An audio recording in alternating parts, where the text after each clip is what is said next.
What is up, my people? Happy Friday to all of you across the nation. I'm sure somewhere in the world it is not Friday, but that is not where I am. It's Friday here, and I'm somewhat excited about that. So let's do the damn thing. What do you guys think? Let's get started. I'm really enjoying doing this channel. I just want to say just a little note to you guys.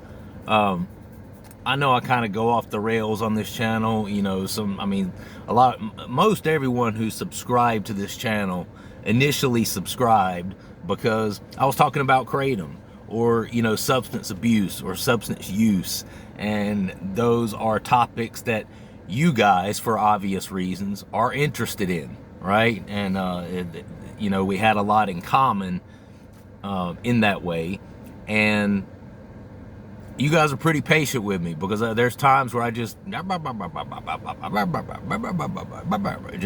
talk about whatever, and you know, 99% of you guys are really, really cool with that, and I really, honestly, truly think of most of you as just like friends that I just get on here and talk to, and you guys comment back, and we talk about some, you know, funny shit. We talk about some serious shit. A lot of you I've had interactions with in the comments, and you know, I just enjoy it, and you know, it really feels a need in my life, you know, to be able to talk about things such as this, you know, substance abuse, and then other things as well. You know, I think of you guys as like 500 something friends that I have, which I will say that I'm one of those people that has a very, very small circle of friends. In actuality, you know, my wife, she's mainly my friend. You know, I'm pretty close with my brother, my older brother, but I'm one of those people that I don't hang out a lot. I'm not a socialite. I don't go here and I don't go there, but I am the type of person that really, really loves the opportunity to form connections and, you know, kind of friendships with people from all different walks of life. You know, I got people, people from all kinds of U.S. states that have subscribed to my channel. Had a guy the other day, I'm going to read his comment here in a few minutes, who's from Switzerland.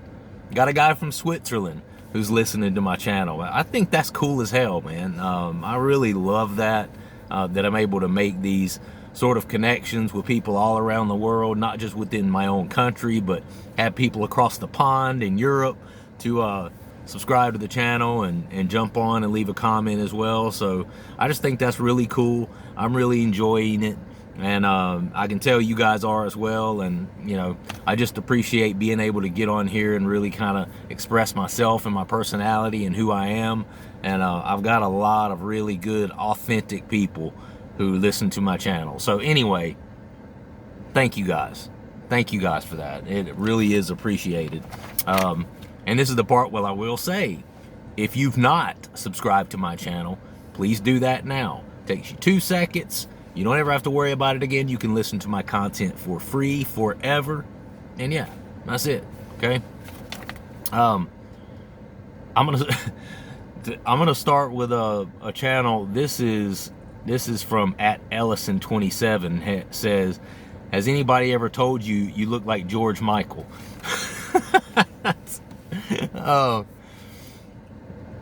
that's a very loaded question, and I will tell you why. The short answer is yes. But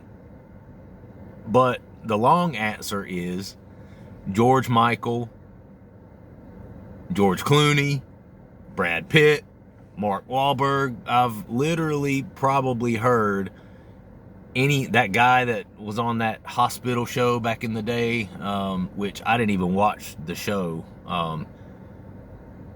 General Hospital. I can't remember the name of it, but it was like a really popular series that's on.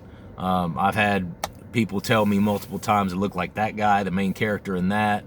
But I think the moral of the story behind this is that I must look like a star of some sort, because I've heard that said about all kinds of different people, and maybe one or two of them, like I can see, like, okay, I can kind of see how they would think I look like that guy. You know, like George Michael, we have some similarities. You know, I can kind of see how people would think that.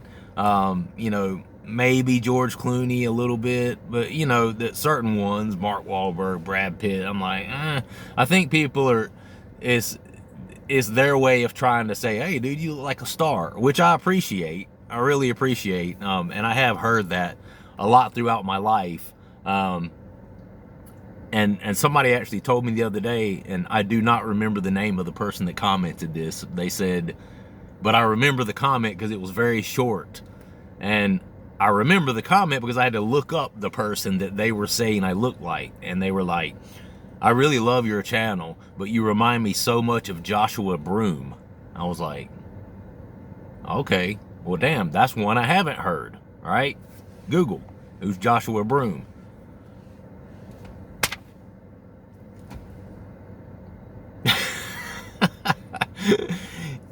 If you don't know, once I do tell you, you'll probably understand why. Okay, I can see why you're not really sure how to feel about that one. So Joshua Broome is, from what I understand now, is a pastor, a minister, right? Well, guess what he did in his former life? That's right. He was a porn star, baby. I looked that up and I was like, oh, all right. Well, I'm not sure how to take this one. You know, being a pastor, an influential person, a motivational speaker. Yeah, I can get down with that. That's cool. And then I looked at another, another source that was like ex-porn star, ex-adult film star. I was like, damn it, man. So, which is it? Do I look like the pastor, the minister Joshua Broome? Or do I remind you of the porn star Joshua Broome? Which I hope that you don't know anything about the porn star Joshua Broome. I'm pretty sure that this person, I'm pretty sure that their experience with Joshua Broome probably had to do with the ministry part of it. Or maybe not. I don't know. But I didn't know who Joshua Broome was, and I'm proud to say now, knowing that he's an ex-porn star, I'm glad to know that I didn't know who he was. And no judgment. You know, God forgives. I believe that. Thank God that he does. Or I'd be in trouble. We'd all be in trouble. All right? Anyway, I got a little laugh out of that one. Hope you guys did as well. So that's one of the comments that I've had recently.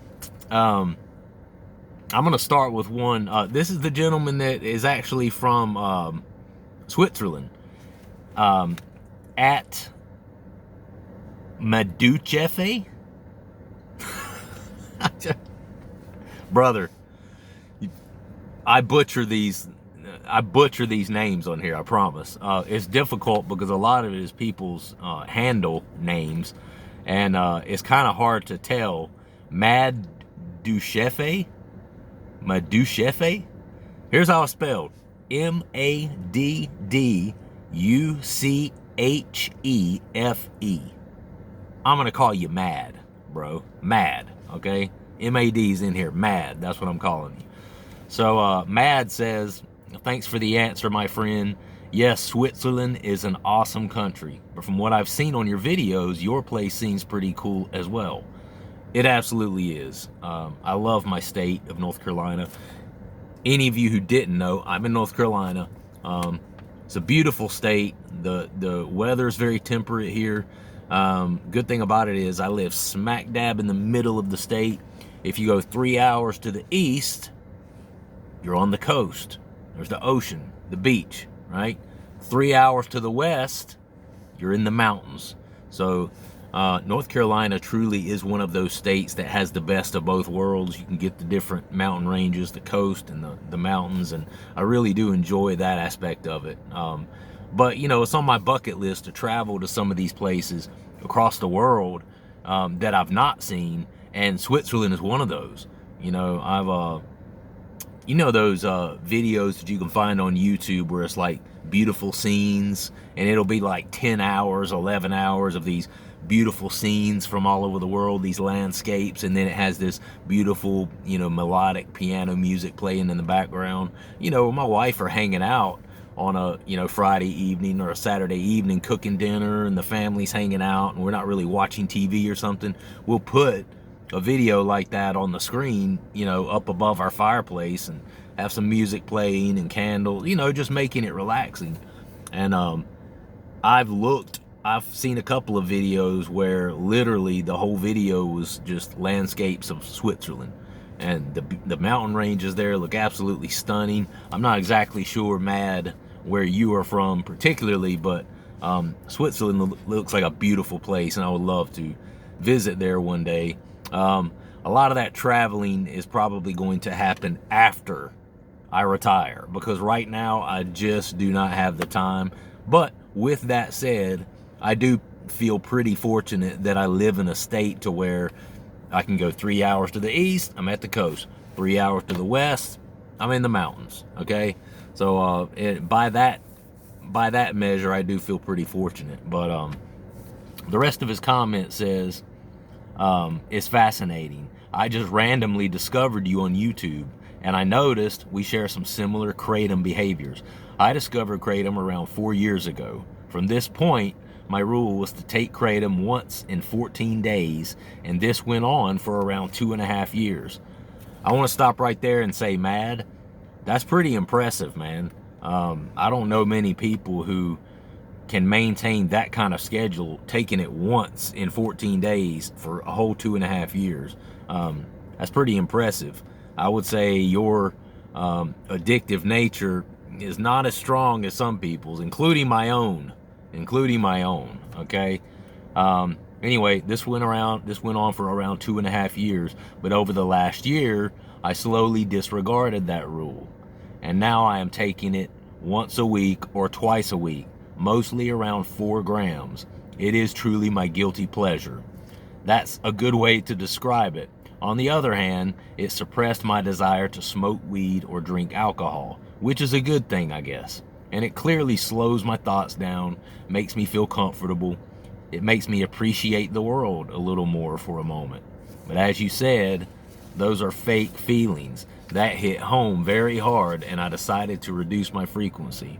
But if you can squeeze out a few peaceful hours and relaxing thoughts out of a kratom session, your life is enriched for a moment, and sometimes that's what it's all about. If you use it responsibly, it can be such a gift, but it is really dangerous if you play with the fire. I make a ton of sports, eat healthy, and play music to find a good balance in those things. Thanks a lot for your content. I really enjoy your videos, and I think you're doing a really great thing with the Krav Maga, piano, and family stuff and life in general. It's nice to know there is a guy doing great in life with a guilty pleasure, aka kratom. That gives me the confidence to know to not be too hard on myself for still taking kratom, but not so frequently, and use it responsibly. Stay safe, brother. Mad, thank you so much, brother. I really appreciate the comment. Yeah, and it sounds like you've got a lot of things in life in perspective as well. And listen, obviously, guys, you guys know, you've seen me on the kratom roller coaster, up then down, then up then down. When I first started this channel, I mean, I was just talking like this, like, yeah, it's kind of rough, and I kind of had a defeatist sort of attitude, but that was truly representative of what I was going through in my life at that time, and so that was not at all fake. And that's the thing about me. You've always seen the real face of me, and I'm not a fake person. And so you guys get the bad, you get the good, and you get the ugly when that comes along, right? But anyway, I appreciate it. Yeah, I'm definitely a person who tries to enjoy the fruits of life and the finer things in life, like the martial arts, the piano, the family. You must have seen the Krav Maga shirt. It's actually kickboxing that I train in. The gym that I say was a member, actually am not a member of the gym anymore. I'll explain that later on. But they do Krav Maga there, which is more like a self-defense class. But for me, we do the kickboxing there because I like to do the sparring and all that stuff. But they have jiu-jitsu there, kickboxing, regular boxing, what else? Sambo, kids jiu-jitsu. They have several different things there. It's truly an MMA gym, like a mixed martial arts. But yeah, music, the family. Family's everything to me, man. And family is absolutely everything to me. And I know I talk about it a lot on this channel, but my family is my life, and I haven't always been that way. I mean, I've always loved my family, but I have had to grow into the man that I am today, where I'm a husband and a father that can be counted on, and believe it or not, that's something I struggled with in my younger days, and partly for sure due to drugs and pain pills, and that's something that I think that Kratom helped me with a lot, because I definitely, without anything, struggle somewhat with some depression and anxiety, things like that.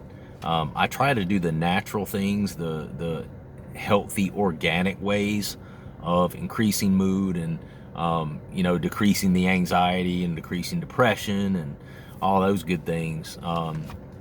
But it's still difficult. It's still a challenge. And that's something that when I found Kratom, that I was really drawn to about it. I didn't have a lot of the negative kickbacks and negative side effects. It's legal. So, I could take it, dose on it several times throughout the day. It really helped my mood. It really helped my energy level. It really helped me to be motivated and focused. It kind of gives me all of those things that help me be able to perform like I need to. But at the same time, I didn't have to depend on a doctor to write me a prescription for it, and I'm one of those people that, especially this day and age, being a more responsible individual, and a lot of people would disagree with this. They say if you, are an addicted person or have once been addicted to opiates, you have absolutely no ability whatsoever to control something like Kratom.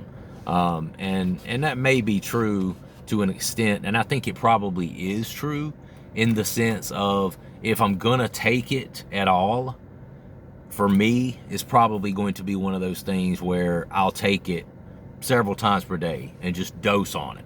But I am absolutely a person who's able to control it, where I'm not shoving down 30 grams per day of powder. And I've never done that with Kratom. And partly just because I know that if I'm to enjoy something like Kratom, I'm smart enough to know that I just have to control it.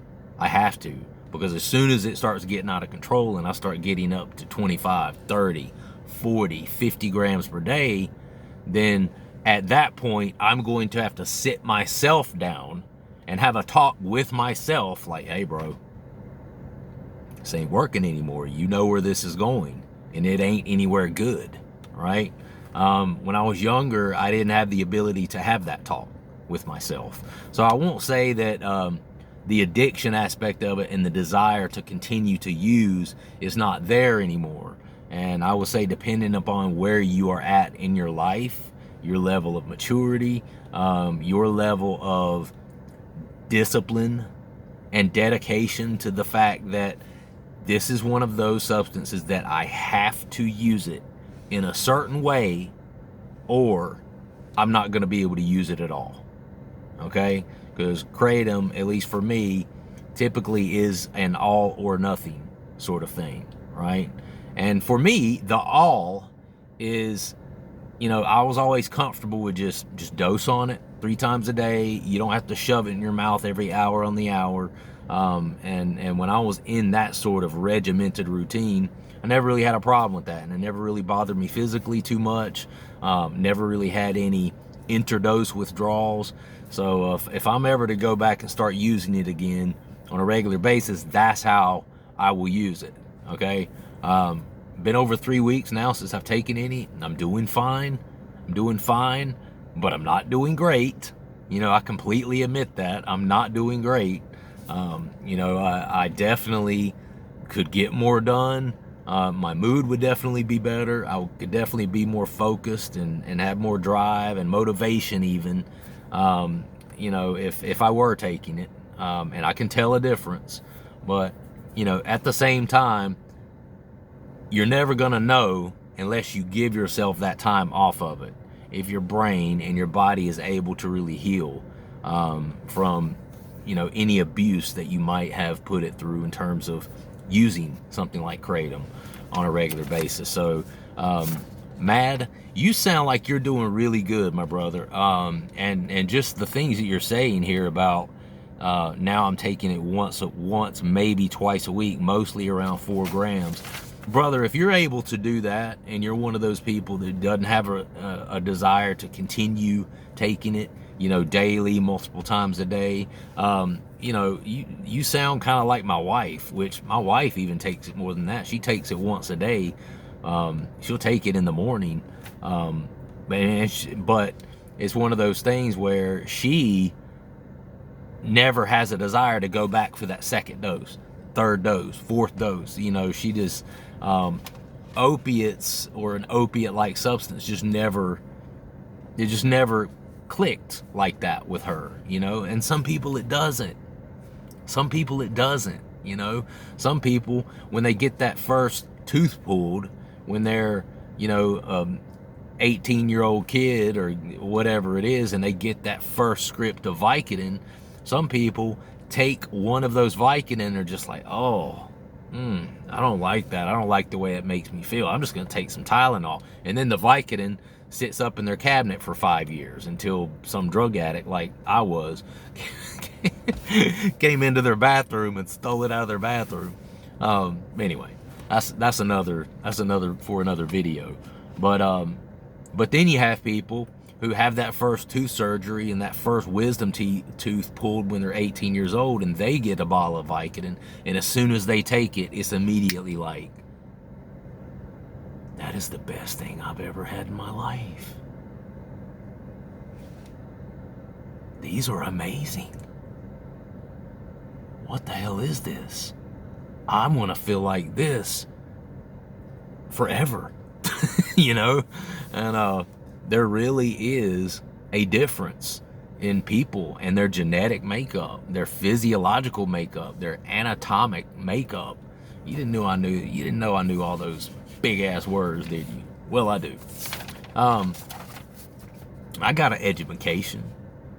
Shit. At Stop Spying on Me says, you're one of the last generations that have the American dream. I'm sorry. You're one of the last generations that the American dream might actually still be alive for. For the rest of us, it's a dystopian nightmare that we can't escape. Any wonder people turn to drugs when they can no longer afford their own homes or barely scrape by with rent. Fuck having children when we can barely support ourselves. Stop spying on me. Bro, you never cease to bring the wah, wah, wah, wah. I love you, dude, regardless. You've been with me from the beginning, so I can't get mad at you. Well, okay, so first off, for any of you who don't know, dystopian is kind of a way of thinking, but dystopian can also be a noun. Like, I can be a dystopian, okay? And basically it's where you see a society as a society where there is great suffering and injustice, right? That's how you look at society. And so you can be a dystopian, but the dystopian definition is like related to a denoting or an imagining of like a society that is just horrible, sad, going downhill, in just injustice, or foreseeing injustice and suffering, but listen, a lot of it is about perspective, and I want to be clear about that. If you look at things in a way that the world is out to get me, this world is tough and this world is after me, this world is out to push me down. If you look at it in that way, then the law of attraction brings more of that to you. You will experience more things like that, more things that are detrimental and negative to you and your psyche and your life will begin to come into your life because you're attracting that by thinking it, assuming that that's your fate, your lot in life, okay? But you have to have something that I call an attitude of gratitude. And I know it's hard, and I know it sounds corny, but the law of attraction is a real freaking thing. I'm telling you. Sit down, make your ass a list, and on that list, I want you to include everything in your life that you could possibly have to be thankful for, okay? And I don't want you to put anything on that list that you consider a negative, that has a negative connotation to it, okay? Leave everything negative or everything that you would consider a detriment to you in your life. Leave that off of the list. And make a list of at least 10 things that you think are positive in your life or that are a blessing in your life, okay? And then I want you to take that and I want you to tape it on your mirror in the morning. Every morning, I want you to read out each one of those 10 things that are a positive, that are a blessing in your life, okay? Even if you're not really feeling it, even if you almost don't even believe it, do it. Speak the words out.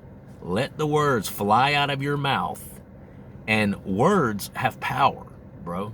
And when you speak them and they come out of your mouth and they permeate into the fabric of space, time, and the universe, they begin to set other things in motion, okay? Your thoughts and your desires, or your thoughts and your fears, set other things in motion, okay? You think this, this happens. You believe this, this happens. You understand?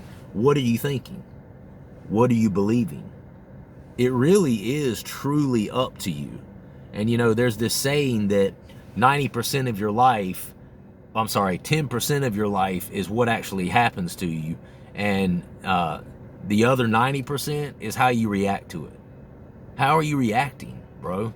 What kind of words of affirmation are you speaking over your life? And this ain't religion, brother. So don't even get back on, oh, it's getting too religious. Stop Spying on Me said that to me one time. It's getting too religious to me because I mentioned God or something like that. Bro, you don't have to be a religious person to believe that there is a higher power or even that there is a higher version of yourself, okay? That's not religion, okay? I'm not on here talking about Muhammad or Allah or Jesus Christ or Mary, Mother of God, or Buddha, or if I'm not saying those things, then I'm not being religious. God is a higher power that plenty of non-religious people believe exists, okay? And a lot of people think of it as not something out there, but a spirit in here, inside you, that lives, a light that lives within every one of us, okay? And everybody has that. I'm absolutely convinced that everyone has that. You need to start speaking some words of affirmation in your life, bro. Even if you don't believe it, make the list, put it on your mirror, start saying each one of those positive things every day, every time you get in front of that mirror, say it out loud, okay? And after you do that for about a month, you're going to start getting some things in your mind that you want to do and want to achieve, because that's what happens when you start to be grateful for things and you start to speak out things that you are grateful for and that you have gratitude for. The universe starts to give you back other positive opportunities and other positive thoughts, okay? And then when those thoughts start to come to you, those visions, those ideas, then you write those down over on the right side of the paper. Then I want you to start speaking the things that you're grateful for and then the goals that you're wanting to achieve. Start speaking both of those every day and watch your life turn around. Watch your life turn around. Do I do that? No, I don't do that, but I don't need to do that, because my mindset, now if it's something that I really want to change, I will go that far as to write it down. But my mindset is I've learned to be grateful, and I've learned to have an attitude of gratitude about everything in my life. So it's not necessary for me to write it down. It wouldn't hurt me. It wouldn't hurt me, but I have a lot of positive self-speech already, you understand? But he says also, thanks for pointing out how expensive this shit is again. I got one of those things this afternoon. I got to stick to powder at least. Just hard to stomach nowadays. Maybe that's a sign to quit, not to double down. I'd absolutely agree with that. Absolutely agree with that. Joy Lynn Francis says, you've been a great help. I've been married for 35 years, so let me see if I can figure out some questions about that. Awesome for you. I express that I like to help younger people, especially with relationships, and that's something I would really enjoy doing. If anybody ever had a question, shoot it to me, and I may talk about it, on the channel. But Joy, you've been married 35 years. It doesn't sound like you need my help. Maybe I would need to ask you something. But yeah, thank you so much for the channel. And hey, absolutely, send me something. Let me do a test run. And see how I respond to it. If any of you guys have any relationship related questions, shoot it to me. I'd love to discuss it on here. I just love helping people. And I think I have a good objective way of discussing these sort of things, and I'm really good at giving people not necessarily what they want to hear, but I think I do a good job of giving people what they need to hear and what they should hear and what would honestly be best for them. Okay, so I think I'll be good at that. At McClay says, a while back I was sent for a random drug test and stopped at the gas station on the way to the clinic to put gas in my bike. Some guys pulled up beside me that were smoking a blunt. I knew it was unlikely that it would cause me to pop on a test, but I can't say that I wasn't a little worried about it. People ought to have a little respect and not be blowing smoke in public. Yeah, I was sitting here yesterday doing my video, and all of a sudden in the middle of the video I was like, golly, and I looked, and I knew, usually I'm here by myself, but I had seen that there was a car that pulled up behind me over there, and sure enough, I looked, and I could literally see smoke, like bellowing out of their car, out of the window. I was just like, good Lord, dude. I mean, I'm not judging anybody. I'm on here, talking about Kratom, so it's not like I'm over here judging people for doing drugs, and I know, marijuana's probably one of the most benign of all the drugs there are, so I'm not sitting here judging people, but at the same time, dude, you're in a public place. There's a house right there. There's a house right there. There's a tee right here where people throw disc golf, like right behind me. Like, dude, go somewhere else. Or if you can't go into a house somewhere and do it in your own home, there's probably some kids who live at home with their parents and couldn't do it at home. That's fine, but go somewhere where you're not in public. But anyway, yeah, I hope you didn't pop on the test. Yeah, I'm sure you were probably worried about that. Thanks for the comment there, bro. Last comment, at Jacob Funk 3970 says, thanks to cocaine, I'm off of Kratom. Oh, see, that's why I love doing this channel. I just have fun with you guys. And my response to that is, when I came off of pain pills back in the day, I actually, I guess you would call him like the doctor, the physician that was at where I was coming off the pain pills, the facility, the outpatient treatment facility that I went to, the doctor actually prescribed me something prescribed me Vyvanse, which is kind of like Adderall. And so I know that feeling, that Vyvanse. Once I started taking that Vyvanse and that got in my system, I was like, damn, I don't even care about these pain pills anymore. You know, that definitely will give you that dopamine kick to kind of help you kick that habit. But problem with that is you're replacing one habit for another. So the whole idea is to replace it with something organic, something natural, and that's not really cocaine, brother. But anyway, I'm not sure if you meant it, but if you didn't, then that was funny as shit. If you did mean it, no judgment, bro, but I don't know how much better for you cocaine is than Kratom. I think he was kidding around though, but that was a good comment. I love you guys. I gotta go. Like and subscribe. I will see you later. Have a good weekend. Bye-bye.